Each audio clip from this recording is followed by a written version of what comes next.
Il était une fois une forme organique et rassurante, évidente, évoquant la vie animale, végétale et minérale, la vie sur Terre depuis la nuit des temps.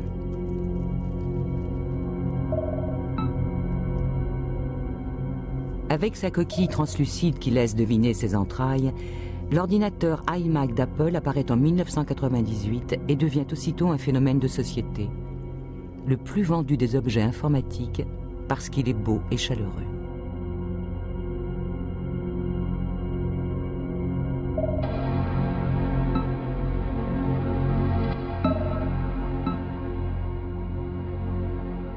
Une certaine Blanche-Neige, spécialiste en informatique, qui s'y connaît en miroir magique, a un nom qui, nous le verrons, n'est pas sans relation avec la saga de la marque à la pomme. 1000 divisé par 3 égale... 1 plus 1 égale 2. Tout a commencé par le calcul. Avec ses 10 doigts, l'homme pose les bases de la numération décimale, mais pour additionner ou soustraire quantité, peser, métrage, distance, durée, l'homme doit compter plus et plus vite. Il y a des milliers d'années que les Chinois se servent d'un boulier. À 19 ans, Blaise Pascal élabore la machine à calcul pour soulager son père collecteur d'impôts. Système reproduit sur les calculateurs pendant 150 ans. Le calcul devient une affaire de machine. La manipulation des nombres, comme la répétition des tâches, débouche sur la mécanisation et sur l'invention de la carte de données perforée et du premier code d'information. Ce code binaire est initié par le métier à tisser de Jacquard. Les trous de la carte commandent le motif du tissu.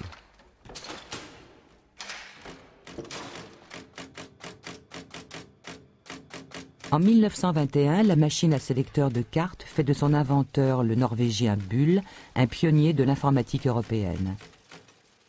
La carte perforée sera pendant longtemps le support essentiel pour la programmation de l'ordinateur.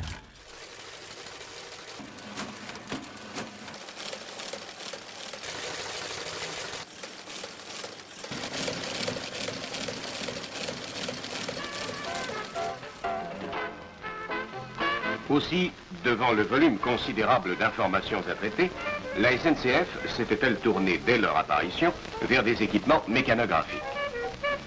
Dans ces matériels, les données sont introduites sous forme de cartes perforées.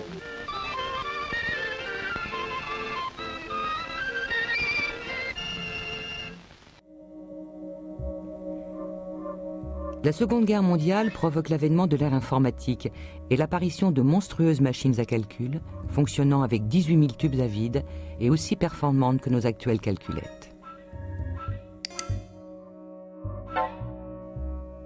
Et puis débarquent des nains, de grands travailleurs appelés transistors. Entre ces vrais pionniers de l'informatique, le courant passe. Cette solution du transistor, trouvée en 1947 par des ingénieurs de Bell, est un dispositif à semi-conducteur qui, comme le tube électronique, peut amplifier ou modifier des courants électriques.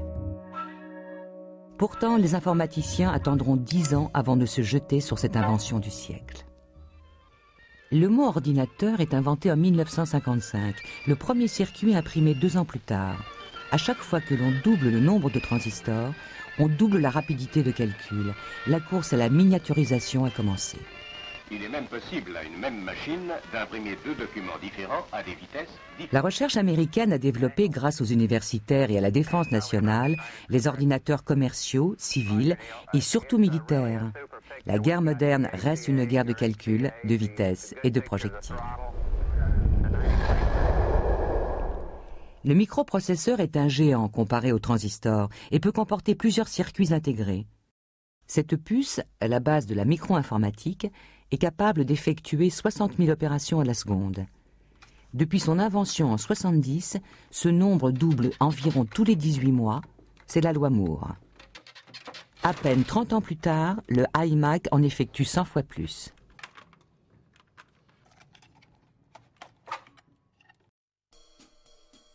Le premier micro-ordinateur est commercialisé en 1972. Le Micral est français. Il faut à peine une dizaine d'années pour que les ordinateurs individuels se développent considérablement. Pas un domaine ne leur échappe. Avec un moindre coût et un moindre encombrement, Ces boîtes beige ou grises concernent de plus en plus le grand public.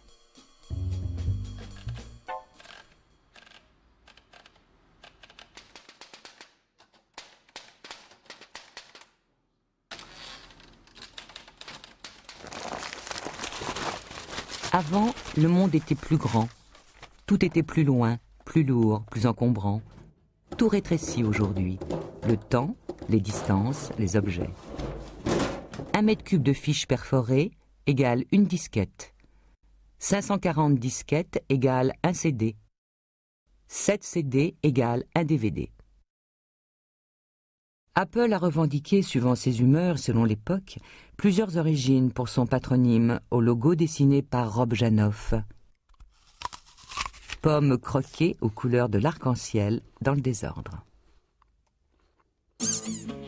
Ça n'est pas le fruit défendu, ni la pomme de Guillaume Tell, trop européenne, plus celle de Newton, trop attractive ou trop universelle, encore moins celle de Blanche-Neige, trop naïve. En revanche, vibrant hommage à la pomme fatale du mathématicien Turing. Aucune allusion à Big Apple, manque de naturel pour une firme californienne. Et pour finir, réminiscence adolescente, la pomme, non sans quelques pépins, d'un groupe de 4 scarabées batteurs et dans le vent.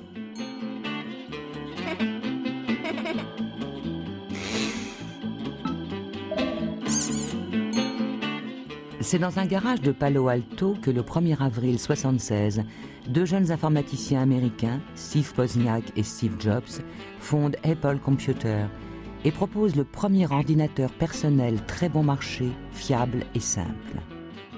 Mais à Berkeley, 10 ans plus tôt, dans le souci de démocratiser l'accès à l'information, micro-informatique est synonyme de révolution culturelle. Au cœur de la Silicon Valley, nombre d'étudiants contestataires des années 60 se reconvertissent dans la micro, dont ils seront les brillants et prospères créateurs. Stupéfiante Californie, déjà dans le futur. Les fous,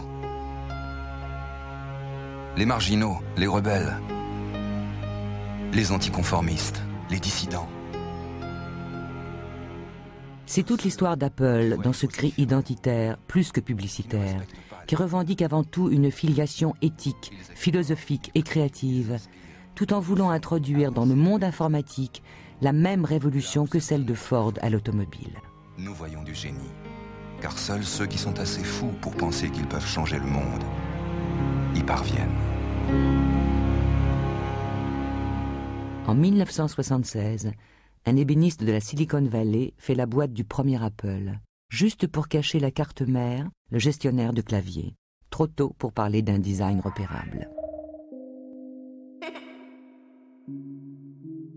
Le succès fulgurant des premières machines de la firme californienne convainc IBM d'investir dans l'ordinateur personnel.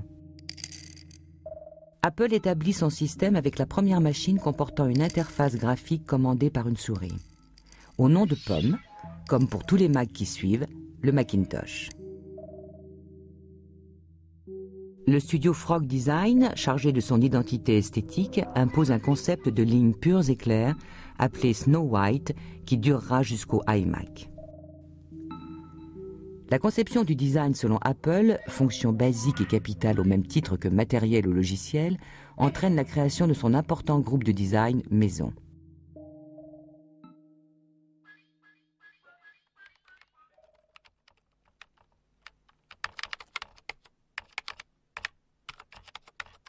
Macintosh a donné le Mac et du Mac est venu le iMac.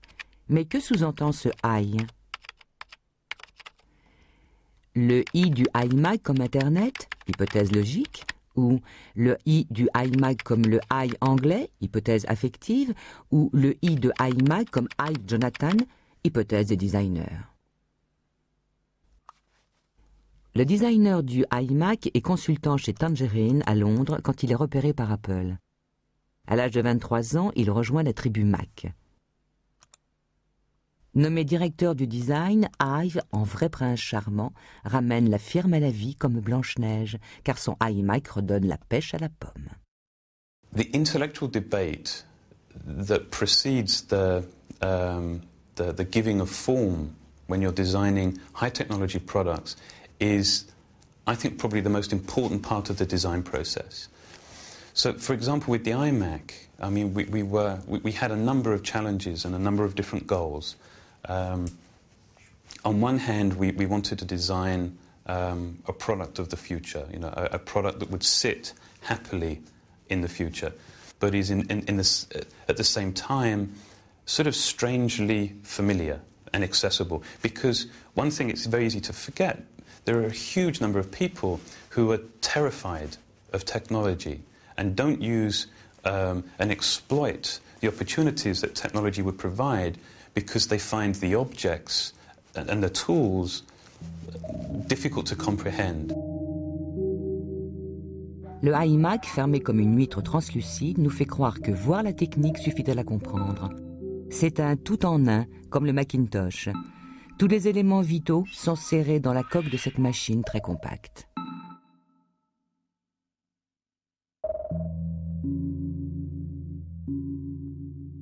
La technologie a été repensée pour être silencieuse. Plus de ventilateurs, mais des ouïes d'aération qui ressemblent à des ouïes de poisson. Elles sont dissimulées dans la poignée dès le second modèle, plus abouti, qui introduira 5 nouvelles couleurs acidulées au parfum de bonbons.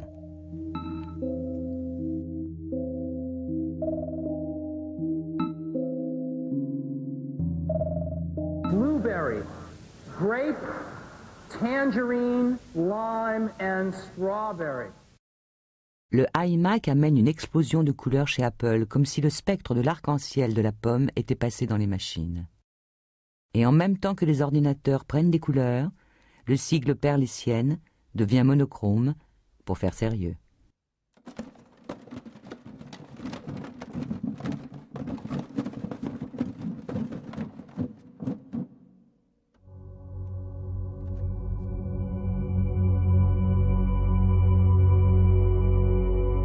Le nom de code de l'iMac est le Bondi Blue, lié au premier modèle uniquement bleu.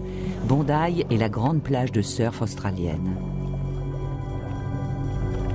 La couleur de l'objet implique une attitude, un rapport à la vitesse, à la souplesse, dans la fluidité des relations.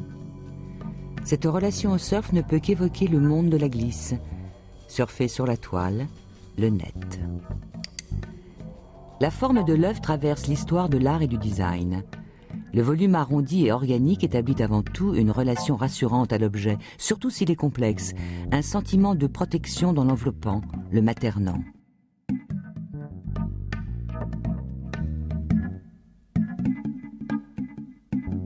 La forme ovoïde de l'iMac est dans le courant du biodesign, revenu en force dans les années 90.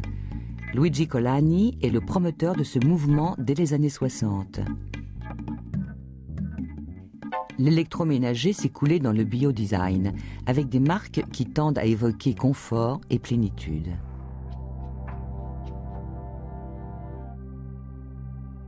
Le iMac est comme l'œuf de Colomb de l'informatique, œuf au bout aplati dans l'évidence de sa forme et de son fonctionnement, dans la continuité du corps humain, sorte de prothèse technologique, réceptive, épurée.